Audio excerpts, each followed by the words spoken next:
शोभा जी अपनी खाट पर बैठी खाने का इंतजार कर रही थी कि तभी उनकी बहू पूजा रोज की तरह आज भी एक बासी रोटी पर थोड़ा सा अचार रखकर लाई और उनके सामने रखते हुए बोली, ले बुढ़िया ठूस ले, पता नहीं कब मरेगी।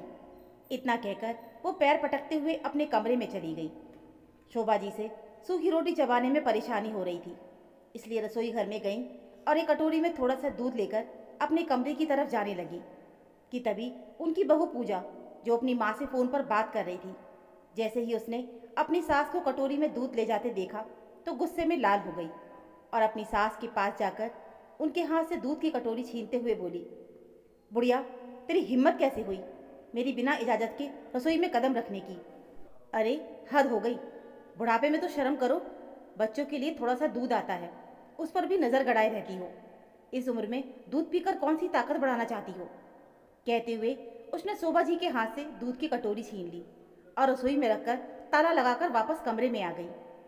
शोभा जी अपनी बहू का मुंह देखते ही रह गई। वो पास में रखे लोटे में से पानी लेकर रोटी को भिगोकर जैसे तैसे खा लिया और अपनी खाट पर जाकर लेट गई। थोड़ी देर के बाद उनका इकलौता बेटा मनोज उनके पास आया। ओहो बुढ़िया, तेरे पास कुछ पैसे हो तो देना जरा, मुझे सब्जी लानी है। तो शोभा जी ने चुपचाप अपनी खाट के बिस्तर के नीचे से 200 का नोट निकाला और बेटे को पकड़ा दिया। बेटे ने नोट पकड़ा और चुपचाप वहां से चला गया। तभी बहू पूजा भी शोभा जी के पास आई और गुस्से में बोली, बुढ़िया अपने बेटे को तो तूने पैसे दे दिए, अब मुझे भी दे, मुझे भी सामान लाना है। तो शोभा जी ने बहू को भी 500 का नोट निकाल कर दे दिया। बहू भी पैसे लेकर हाथ में उलट पुलट कर देखते हुए मुंह बनाकर चली गई। ये शोभा जी के बेटे और बहू का रोज का काम था, अपनी माँ से कुछ ना कुछ पैसे लेते रहना और फिर बात भी बदतमीजी से करना। जब दोनों बेटे बहू पैसे लेकर चले गए तो शोभा जी मन ही मन सोचने लगी कि जीना हराम कर दिया इन दोनों ने। जब देखो पैसे लेते ही रहते हैं और ऊपर से मुझसे ही बदतमीजी करते हैं। हे भगवान, क्या करूं, अब और बर्दाश्त नहीं होता। ये लोग मुझे तिल तिल कर मार ही देंगे। अब मैं कहाँ जाऊं, क्या करूं, कुछ समझ में नहीं आ रहा। शोभा जी जिस कमरे में रहती थी उसमें पंखा तो क्या, बेटे ने बल्ब भी नहीं लगा रखा था। खैर कुछ देर के बाद मनोज सब्जी लेकर आया और माँ की खाट पर रखते हुए बोला, बुढ़िया सब्जी ले आया हूँ, सब्जी काट दे, तेरी बहू बाजार से आकर बना देगी और अगर उसे देर हो जाए तो तुम ही बना देना। मुझे ठीक टाइम पर खाना चाहिए, नहीं तो देख लेना क्या होगा। शोभा जी धीरे धीरे अपनी चारपाई से उठी और रसोई में जाकर सब्जी काटने बैठ गई। वो सब्जी काटकर बहू के आने का इंतजार करने लगी, लेकिन काफ़ी देर तक जब पूजा नहीं आई और बेटे का खाने का समय हो गया तो सब्जी उठाकर खुद ही किचन में गई और उसे बनाने लगी। सब्जी तो उन्होंने बना ली थी, परंतु अभी तक बहू बाजार से नहीं आई थी। उसका इंतज़ार करने के चक्कर में देर हो रही थी, इसलिए उन्होंने रोटियां बनानी शुरू कर दी। कुछ देर बाद पूजा आई तो उसने आकर देखा कि सारा खाना बन गया है, तो आते ही वो खाना खाने बैठ गई। शोभा जी बेचारी सबके लिए रोटी बनाती रही, पर बेटे और बहू ने एक बार भी उन्हें खाने के लिए नहीं पूछा। बेटे बहू सारी सब्जी चट कर गए। एक बार भी अपनी माँ का ख्याल नहीं आया कि थोड़ी सी सब्जी उनके लिए भी बचा दें। शोभा जी ने सबको खाना खिलाने के बाद खुद अपने लिए 2 रोटी बनाई और अपनी प्लेट में रखकर अपने कमरे में लेकर आ गई। बहू ने उनके खाने के बर्तन भी अलग निकाले हुए थे। उनके अलावा वो किसी और बर्तन में खाना नहीं खा सकती थी। खाकर ही वो लेटी थी कि तभी बहू ने आवाज़ लगाई, बुढ़िया बर्तन कौन तुम्हारा बाप धोएगा जो कमरे में जाकर लेट गई हो।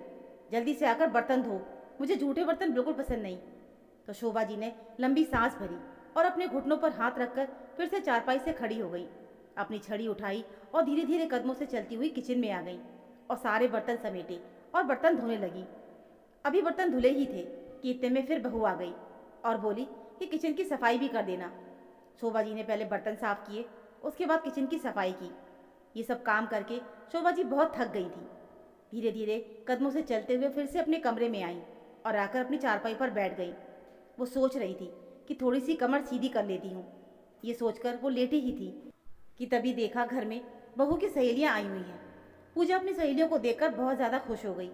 तभी मोहित शोभा जी के पास आया और बोला, बुढ़िया पैसे निकाल, घर में मेहमान आए हैं, नाश्ते का सामान भी लाना है और कुछ पकाने के लिए भी लाना है। शोभा जी ने मोहित को 1000 रुपये निकाल के दे दिए। मोहित जल्दी से बाहर गया और खाने के लिए सब्जी और नाश्ते का सामान ले आया और लाकर माँ के पास आकर बोला, बुढ़िया चलो जल्दी उठ, फटाफट खाना बना, पूजा तो मेहमानों के पास बैठी है, वो खाना बनाएगी क्या? तू ही बना और थोड़ा जल्दी जल्दी हाथ चलाना। बेचारी शोभा जी बेटे की बात सुनकर अपनी थकी हुई और दर्द वाली कमर के साथ धीरे धीरे चलती हुई रसोई में आई और सब्जी काटने लगी। तभी बहू किचन में आई और बोली, बुढ़िया जल्दी जल्दी हाथ चला और अच्छा सा खाना बनाना, मेरी नाक मत कटवा देना, कहकर अपनी सहेली के पास आकर बैठ गई। शोभा जी जल्दी जल्दी हाथ चलाने लगी, परंतु अब पहले वाली बात नहीं रह गई थी। अब बूढ़ी हड्डियों से इतना काम नहीं होता था। फिर भी शोभा जी जल्दी जल्दी करके सब्जी, दाल, चावल, पनीर, रायता, पापड़, सलाद सब तैयार कर दिया था। जब खाना तैयार हो गया तो पूजा सारा खाना उठाकर ले गई। शोभा जी 2 बार खाना बनाकर बहुत ज़्यादा थक चुकी थी। वो किचन से निकलकर फिर से अपने कमरे में आकर अपनी चारपाई पर बैठ गई।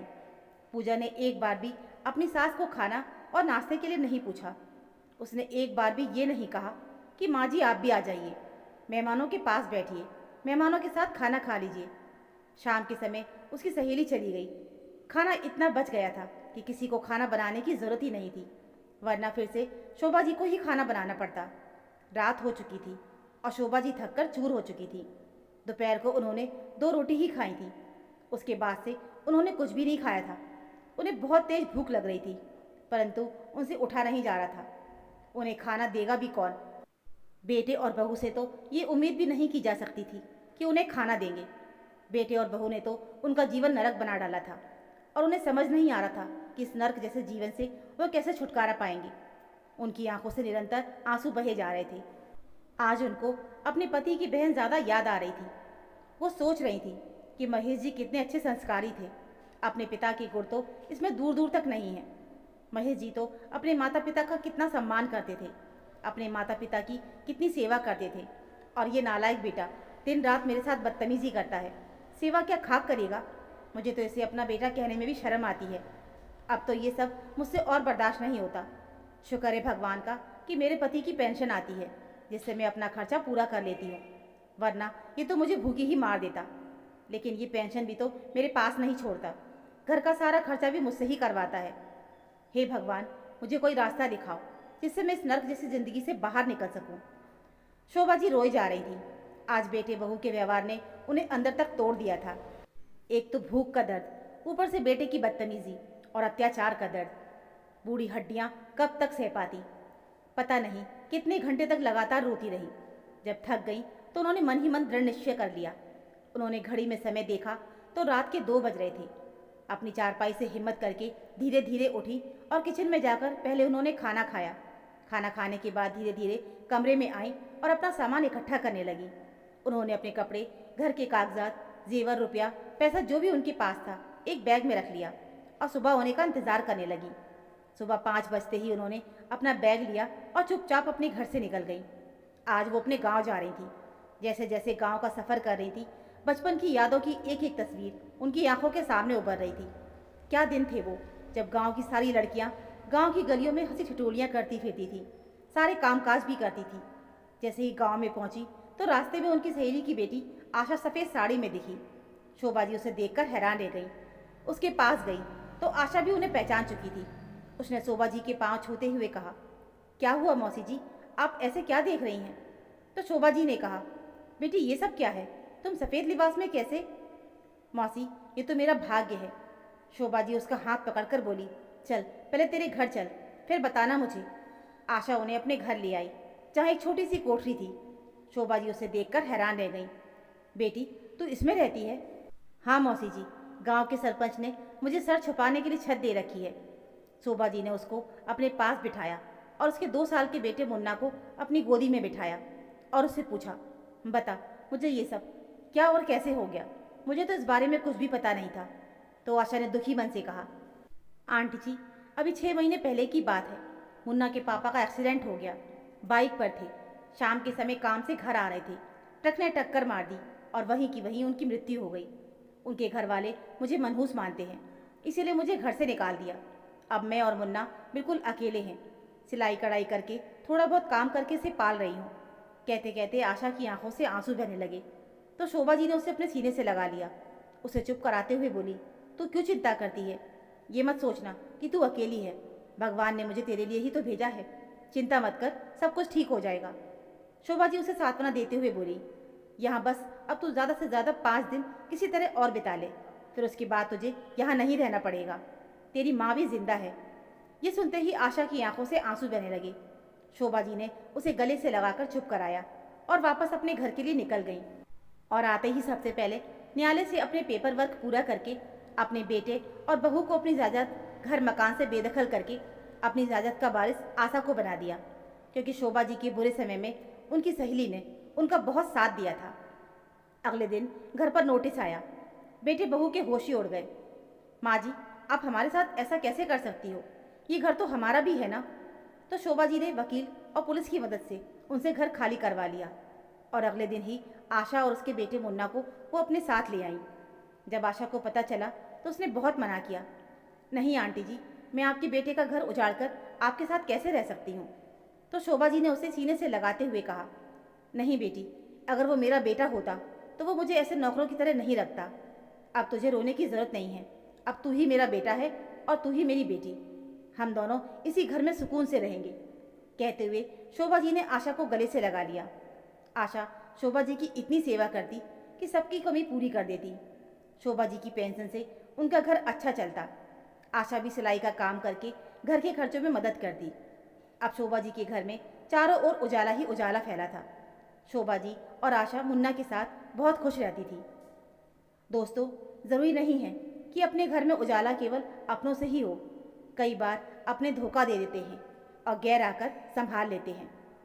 तो दोस्तों, ये थी हमारी आज की कहानी। उम्मीद है आपको ये कहानी ज़रूर पसंद आई होगी। कहानी अच्छी लगी हो तो प्लीज़ वीडियो को लाइक और चैनल को सब्सक्राइब ज़रूर कर लीजिएगा। मिलते हैं फिर एक और नई कहानी के साथ। तब तक के लिए धन्यवाद।